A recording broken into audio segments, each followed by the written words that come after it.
I never believed in the kind of stories that made people lose sleep, ghosts, curses, or the old voodoo rituals whispered about in dark corners of the South. Yet here I was, stepping off a creaking bus into the muggy, fragrant streets of New Orleans, Louisiana, my heart thumping a rhythm that felt foreign to me. The city welcomed me with its chaotic blend of jazz music spilling from open doorways, the aroma of beignets and strong coffee, and the thick humidity that clung to your skin like a warning. But underneath the lively facade, there was something else, something older, something that made the hairs on the back of my neck stand up before I even noticed it. I had come to New Orleans for research, or at least that's what I told myself. My fascination with haunted places had started as a hobby in college, reading old newspaper clippings about murders and disappearances, hearing urban legends whispered in libraries and late-night online forums. But I wanted more than stories. I wanted to feel it, to experience a place where the veil between life and something darker was rumored to be thin. The streets of the French Quarter were alive, as if the city itself was breathing. Street performers twirled flames, their shadows stretching and dancing unnaturally on the brick walls. The balconies above were draped in peeling paint and wrought iron, flowering plants that smelled too sweet in the heat. I knew the history of the place, houses built before the Civil War, some said standing on cursed land, or built by people who dabbled in practices meant to bend fate to their will. I should have felt excitement. I should have felt curiosity. Instead, a chill ran down my spine as I approached the small inn I had booked. It was tucked in a narrow alleyway off Bourbon Street, its facade dark and weathered. No sign proclaimed its name. Only a brass plate beside a chipped wooden door read, Maison du Vieux, House of the Old. I had found it through a late-night forum, someone claiming it was not for the faint of heart. That should have been my first warning. The innkeeper was an elderly woman, her skin dark and lined, eyes sharp and unsettlingly aware. She didn't smile when I arrived. She simply handed me an old brass key, her nails painted black, and said in a voice that seemed to echo even after she stopped speaking, "Some doors once opened are not so easily closed." I forced a smile, telling myself it was just a gimmick, the kind small inns used to charm curious tourists. But the moment I turned the key in the door, a gust of cold air burst out, like the house exhaling after decades of silence. The interior smelled of dust, wax, and something I couldn't name. My room was upstairs, narrow, with a single window overlooking a brick courtyard. The walls were covered in peeling wallpaper, faded patterns of flowers that once might have been cheerful. There was an old writing desk, a rickety chair, and a bed with a quilt that smelled faintly of mildew. As I unpacked, the setting sun painted the room in blood orange hues. I thought I was imagining it. But then I heard it a whisper, so soft I barely caught the words. "Leave while you still can." I froze, staring at the corner of the room. Nothing, only the dust motes floating in the sunlight. My rational mind fought to explain it. A breeze through the cracked window, my nerves. I had been traveling for hours. Perhaps I was tired. But sleep did not come that night. Through the thin walls, I heard sounds no inn should have. The creak of floorboards in the hall, faint laughter, or was it crying? And a soft thump, like something being dragged across the floor. I told myself it was the building settling. Old houses made noises, that's all. Yet as I lay in bed, staring at the ceiling, I couldn't shake the feeling that I was being watched. And when I finally closed my eyes, I dreamt of the alley outside the one that led to the inn. In my dream, the shadows there moved like they were alive, twisting and writhing. A figure stepped out, cloaked in darkness, and whispered my name with a voice that sounded like it came from the walls themselves. When I awoke, my heart was racing, my body soaked in sweat. The room was silent, too silent, and yet on the writing desk, a single black feather lay, perfectly placed. I had not brought it with me. I did not sleep again that night. The next morning, the city seemed no less alive than before. But the inn already felt different. There was a heaviness in the air, subtle yet oppressive, like the walls themselves were holding their breath.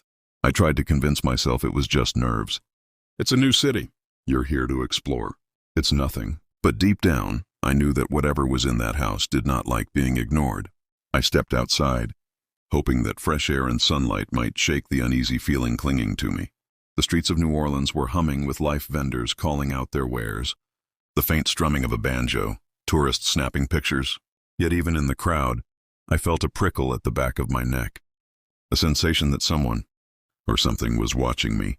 Returning to the inn that evening, I took a different route through a narrow alley lined with crumbling brick walls. Shadows clung to the corners, unnaturally long, twisting as though alive. A sudden chill made me shiver, and I found myself muttering under my breath, "Stop imagining things." The moment I entered the inn, the air changed. The familiar scent of wax and dust was mingled with something foul, metallic like blood. My room was quiet, too quiet, but when I placed my bag on the bed, I noticed something strange. The quilt, which I had carefully folded that morning, was now crumpled as if someone had been lying on it. I told myself it was impossible. I was alone. But then I heard it, a faint scratching coming from the wall near the writing desk. Slow at first, deliberate, almost like claws dragging across plaster. I froze, gripping the edge of the bed, staring at the wall. The sound stopped as suddenly as it had started. That night, sleep was out of the question. I sat on the edge of the bed, notebook in hand, trying to document everything, even the things I wanted to ignore. Scribbling down what I had seen, heard, and felt somehow made it more real. The scratch returned, this time accompanied by a soft whisper. "You shouldn't be here." I could not make out the words at first, but they seemed to come from everywhere and nowhere at once. My rational mind argued fiercely, "It's the wind." "A rat, you're imagining it." But the hair on my arms stood on end, and the chill ran through me as if the room had grown 100 degrees colder. The next days were worse. Every night, the sounds escalated. Footsteps pacing outside my door, doors creaking open and closed on their own, faint laughter echoing from the hallways. Sometimes I caught glimpses of a shadowy figure at the corner of my vision, only for it to vanish when I turned my head. One evening, I decided to explore the inn beyond my room, thinking I might find a logical explanation for the phenomena. The hallway was narrow, lined with peeling wallpaper and dim gaslight sconces. As I moved down the hall, I noticed scratches along the walls, deep gouges that hadn't been there the day I arrived. At the end of the hall, a door stood slightly ajar, a door I was sure led nowhere. Inside, the room was empty except for a single antique mirror leaning against the far wall. I approached it slowly, feeling my reflection distort unnaturally as I drew closer. The glass shimmered, as though the room behind it was different, darker. And then I saw it, a figure standing behind me in the mirror. Not reflected in the room, only in the glass. I spun around. Nothing. The room was empty. My heart raced, my hands trembling. When I looked back at the mirror, the figure was closer, almost pressing its face against the glass. Its eyes were black voids, mouth twisted in a grin that felt wrong, inhuman. I stumbled back, tripping over a loose floorboard. When I regained my balance, it was gone. But the mirror held a message scratched across the surface. Letters deep and jagged as if carved by claws. "You will not leave." From that moment, I could no longer pretend the inn was just an old building. It was alive in some way, aware of me, and it was patient. Every day, the signs became impossible to ignore. Objects moved when I wasn't looking.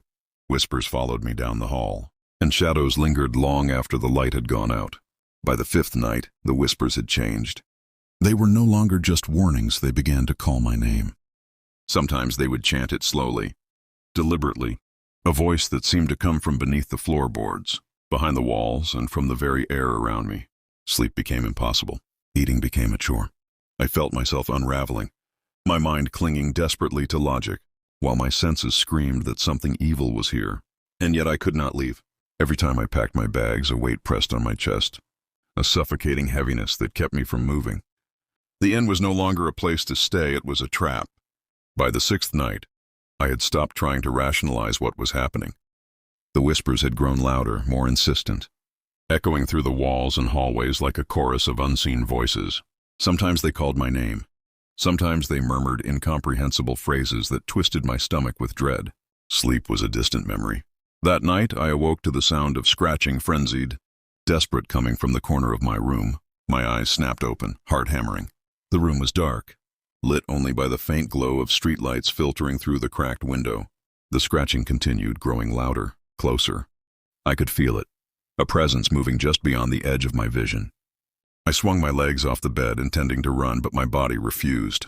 My legs felt like lead, my arms heavy. A shadow moved along the wall, impossibly tall, stretching across the room, its head tilting in a grotesque angle. It paused, and I could hear a low, guttural hiss, like 1,000 whispers layered into one.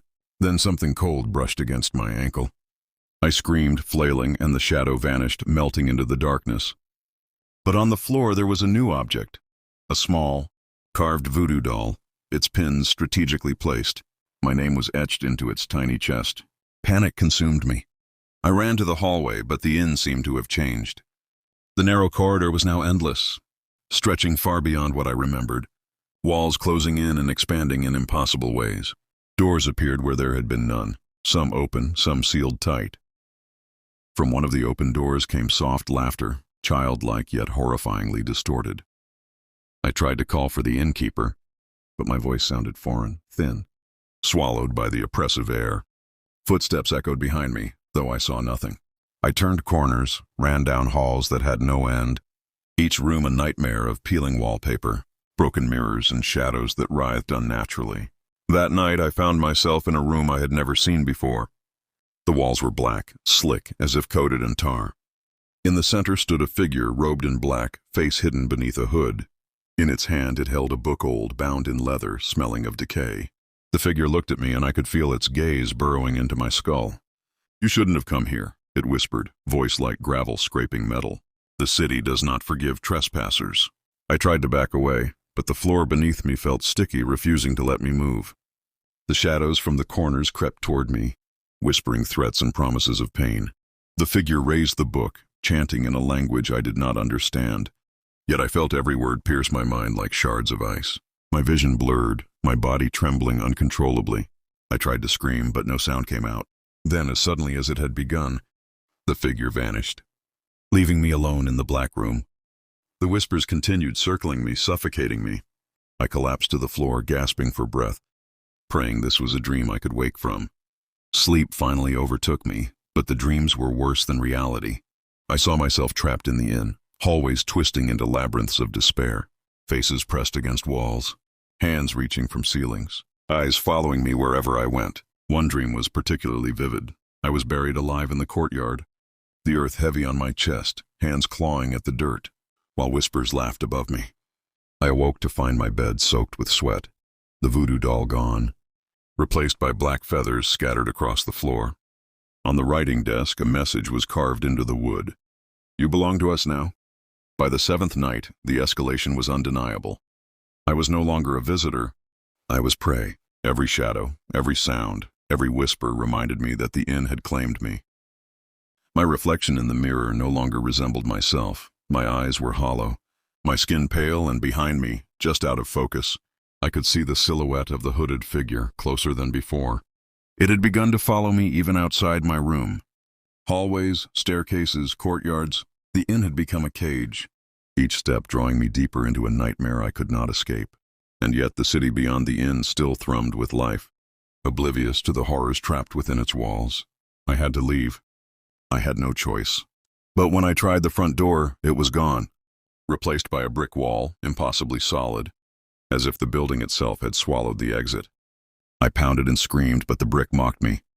The windows now showed scenes I did not recognize, streets from decades past, shadowed figures moving under gas lamps, whispering my name. The inn had become something else entirely, a living entity, feeding on my fear, my despair. I realized then that I had trespassed into a place where the boundary between life and death was blurred, and the inn would not let me leave alive. The next day, exhaustion weighed on me like a physical force. My body ached, my mind frayed from the nights of terror, but I knew I couldn't stay in the inn any longer without understanding what I was dealing with. I needed answers. I ventured into the French Quarter, wandering aimlessly until I found a small, dimly lit bookstore tucked into an alley. Dusty tomes lined the shelves, the air thick with the scent of old paper. The shopkeeper, a gaunt man with piercing eyes, watched me closely. "I need to know about Maison Duvier," I said, voice trembling. His eyes darkened. "Some places are best left alone," he said. "But if you insist, that inn has a history darker than most can bear to hear." He led me to a corner and pulled out a stack of yellowed newspapers, journals, and old police reports. I learned things that made my blood run cold. Maison Duvier had been built in 1843 by a wealthy Creole family rumored to practice voodoo. Several people had disappeared in the inn over the decades, servants, visitors, even family members, never to be seen again. Locals whispered about a hooded figure, a practitioner of dark rituals, who could bind the souls of trespassers to the inn forever. The city itself seemed complicit. The streets surrounding the inn were cursed, trapping those who entered, making escape impossible without paying a terrible price. I sank into a chair, the weight of the revelations pressing down on me. Every horror I had experienced was no accident. The whispers, the shadows, the voodoo doll, they were all part of a ritual that had claimed countless victims over the years. The shopkeeper leaned closer. They feed on fear. The inn chooses its prey. You've been marked. Marked. The word echoed in my mind, chilling me to the bone. It wasn't just the inn, it was something older. Something alive in the walls, in the shadows, in the very air of that cursed place. I needed proof, something tangible to understand exactly what I was up against. I found an old journal belonging to the original builder of the inn. The pages were brittle, ink faded, but the words were clear. The house must be fed. Fear is the lifeblood. Souls that trespass belong to it. Only through ritual and sacrifice can balance be maintained. I flipped through more pages and my stomach turned. Detailed diagrams of rituals, drawings of hooded figures, and instructions for binding spirits. The final entry chilled me to the core. Tonight the inn claims another. I looked at the date. It was today. Panic surged through me. Every whisper, every shadow, every impossible event in the inn was leading to this moment. I realized then that escape would not be simple. The inn didn't just trap its victims physically, it trapped them spiritually, mentally binding them until they became part of its darkness. I had heard stories of people who entered Maison de Vie and were never seen again. I had scoffed at them, thinking they were urban legends. Now I knew the truth. The inn was a predator, and I was the prey. I left the bookstore with trembling hands, clutching the journal. The streets of New Orleans seemed alive, watching, whispering. Every shadow in the alleys seemed to stretch toward me. I felt the weight of unseen eyes following me as I retraced my steps to the inn. By the time I arrived, dusk had fallen. The inn seemed to pulse with life, blackened windows like eyes, the front door breathing in a way that made my chest tighten. I had uncovered the history, the ritual, the truth, but the knowledge brought no comfort. It only confirmed what I had feared. There was no escaping Maison de Vie. As I stepped inside, the air thickened, and the familiar whispers returned, louder than ever, chanting my name in unison. Shadows pooled in the corners, reaching toward me. The hooded figure awaited, book in hand, its presence overwhelming. I had one thought, one desperate hope. If I could confront it, if I could understand the ritual, maybe, just maybe, I could survive. But survival was no longer guaranteed. The inn had made its choice, and I was already a part of its history. Marked. The word echoed in my mind, chilling me to the bone. It wasn't just the inn, it was something older. Something alive in the walls, in the shadows, in the very air of that cursed place. I needed proof, something tangible to understand exactly what I was up against. I found an old journal belonging to the original builder of the inn. The pages were brittle, ink faded, but the words were clear. The house must be fed. Fear is the lifeblood. Souls that trespass belong to it. Only through ritual and sacrifice can balance be maintained. I flipped through more pages and my stomach turned. Detailed diagrams of rituals, drawings of hooded figures, and instructions for binding spirits. The final entry chilled me to the core. Tonight the inn claims another. I looked at the date. It was today. Panic surged through me. Every whisper, every shadow, every impossible event in the inn was leading to this moment. I realized then that escape would not be simple. The inn didn't just trap its victims physically, it trapped them spiritually, mentally binding them until they became part of its darkness. I had heard stories of people who entered Maison de Vie and were never seen again. I had scoffed at them, thinking they were urban legends. Now I knew the truth. The inn was a predator, and I was the prey. I left the bookstore with trembling hands, clutching the journal. The streets of New Orleans seemed alive, watching, whispering. Every shadow in the alleys seemed to stretch toward me. I felt the weight of unseen eyes following me as I retraced my steps to the inn. By the time I arrived, dusk had fallen. The inn seemed to pulse with life, blackened windows like eyes, the front door breathing in a way that made my chest tighten. I had uncovered the history, the ritual, the truth, but the knowledge brought no comfort. It only confirmed what I had feared. There was no escaping Maison de Vie. As I stepped inside, the air thickened, and the familiar whispers returned, louder than ever, chanting my name in unison. Shadows pooled in the corners, reaching toward me. The hooded figure awaited, book in hand, its presence overwhelming. I had one thought, one desperate hope. If I could confront it, If I could understand the ritual, maybe, just maybe, I could survive. But survival was no longer guaranteed. The inn had made its choice, and I was already a part of its history. The inn was alive. I could feel it in my bones. The walls breathed, the floor shifted beneath my feet, and every shadow seemed to pulse with a malevolent heartbeat. The whispers had become a chant, repeating my name in voices that were not human, not entirely mortal. I stumbled into the central hall, where the air was thick and black, like smoke without fire. Candles, which I had never seen before, flickered into existence, illuminating the hooded figure at the far end of the room. Its book hovered in the air, pages turning by themselves, ink glowing with an unnatural light. I tried to run, but the floor gave way beneath me, swallowing me into darkness. I landed on my knees, gasping. Shadows crawled along the walls, their forms twisting into faces contorted with pain and fear. I realized with horror that these were the trapped souls of those who had come before me. Their silent screams reached into my mind, a psychic pressure I could not endure. The hooded figure approached. I could hear the sound of its breath, slow, deliberate, echoing in the hall. Its voice, when it spoke, was like grinding metal. "You were warned. You trespassed. Now you belong to us." Before I could respond, the shadows surged forward, binding my arms and legs. I struggled, but it was useless. The more I resisted, the tighter the shadows constricted. The hooded figure raised its book, chanting in a language older than memory, and the air itself seemed to thicken, pressing down on me like a physical weight. I screamed, a sound that was swallowed immediately by the darkness. I felt my consciousness slipping, my mind fraying at the edges. Faces appeared in the shadows, their eyes hollow, mouths moving silently as if they were mouthing the words of my doom. Then, something even more terrifying. The walls themselves began to bleed. Dark, thick liquid seeped from the cracks in the plaster, pooling around my knees. The whispers transformed into laughter, mocking, cruel, and intimate. I could feel every soul in that room reaching for me, pressing into my skin, clawing at my mind. Desperation drove me to the one thing I hadn't tried: speaking. "I will leave," I shouted, voice cracking. "Take me if you must, but I won't belong to you willingly." The hooded figure paused, tilting its head as though amused. "The choice was never yours," it said, and with that, it extended a long skeletal hand toward me. Darkness surged into me, filling my vision with unbearable light and shadow. Pain tore through my body like fire, and I felt my soul being pulled, stretched, rewritten by the inn itself. I tried to hold on to myself. Memories of my life, my family, my friends, anything to anchor me, but the inn's hunger was absolute.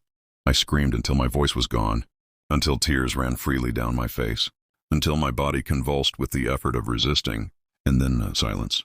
I opened my eyes to see myself lying on the floor of the inn. The shadows gone, the hooded figure vanished. The room was quiet, deceptively normal. The voodoo doll, the black feathers, the scratches, all gone. My heart pounded as I scrambled to my feet, trembling, gasping for air. I ran to the door. It opened. I fled into the streets of New Orleans, the city buzzing around me, oblivious. I didn't stop until I was blocks away, gasping, covered in sweat, certain I had escaped. But I knew the truth. That night, in the relative safety of a hotel far from the inn, I caught a glimpse of my reflection in the mirror.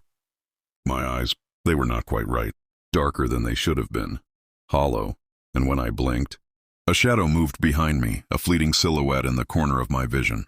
Hooded, watching, patient. I had survived, physically, but the inn had taken something from me. A piece of my soul had been claimed, forever bound to Maison du Vieil.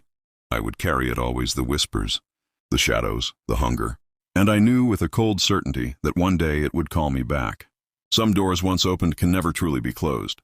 Days turned into restless nights, and I could no longer tell whether I was awake or dreaming. Every shadow, every creak in my apartment, every whisper in the wind reminded me of Maison du Vieil. I tried to convince myself that I had escaped, that what had happened in that inn was confined to memory, but deep inside, I knew it wasn't. The piece of my soul that had been taken pulsed inside me. A constant pressure, a dark weight that would not let me rest. I tried to move on, tried to live normally, but the world itself had changed. The air felt heavier, darker, and sometimes I would catch a glimpse of that hooded figure, always at the edge of my vision, patient, waiting. One evening, weeks after my escape, I returned to New Orleans, not by choice, but by some compulsion I couldn't resist. My feet carried me step by step. until I found myself standing before the alleyway where the inn had been. Or at least it had been. The alley was empty. The streetlights flickered. No sign of the inn remained. I fell to my knees, tears blurring my vision, and for a moment, I believed I had imagined it all, that I had survived, truly escaped. Then I felt a cold hand resting lightly on my shoulder. I froze. Slowly, I turned, and there it was. The hooded figure, taller than before, eyes hidden in shadow. Its presence was suffocating, its power undeniable. "You belong to us," it whispered, voice layered with every scream, every cry, every soul that had ever been trapped in the inn. "And you always will." Before I could react, darkness surged through me like fire. My vision exploded into shadows and whispers, and I felt myself being pulled into a void. My body screamed, my mind screamed, and I realized with horror that the inn had never left me. It had followed, bound to me, waiting for the moment to reclaim what it had partially claimed before. I tried to fight, tried to scream, tried to anchor myself to my life, but it was useless. The darkness consumed me. I felt every piece of my soul being stripped away, every memory twisted, every fear magnified. And then, as suddenly as it began, the sensation stopped. Silence. I awoke, or thought I did, but the world was different. Streets twisted unnaturally. Shadows moved independently. Every reflection in the windows showed me not as I was, but as a hollow, trembling echo of myself. And in every reflection behind me was the hooded figure, patient, eternal. I had survived, but I was no longer free. Part of me remained bound to Maison du Vieil, part of me trapped in the city, haunted by the shadows that fed on fear. No one could see it, no one could hear it, but I could feel it every moment of every day. And then the whisper came again, familiar and intimate. "We are always here, waiting." I tried to run, tried to leave New Orleans, tried to escape the curse that had claimed me, but it was impossible. The city itself had become a cage, and I knew with cold, unshakable certainty that my story was no longer mine to end. Some doors once opened are never truly closed, and some souls, once touched by darkness, can never be whole again. I am one of them now, a part of the shadows, a part of the whispers, forever bound to Maison du Vieil, and to the city that hungers for the lost. The streets of New Orleans go on, alive and vibrant, oblivious to the horrors that dwell in the cracks, in the shadows, in the forgotten alleys. But I know, I remember, and I wait as the inn waits, patient and eternal, for the next soul foolish enough to step through the door. Because some doors, once opened, can never truly be closed.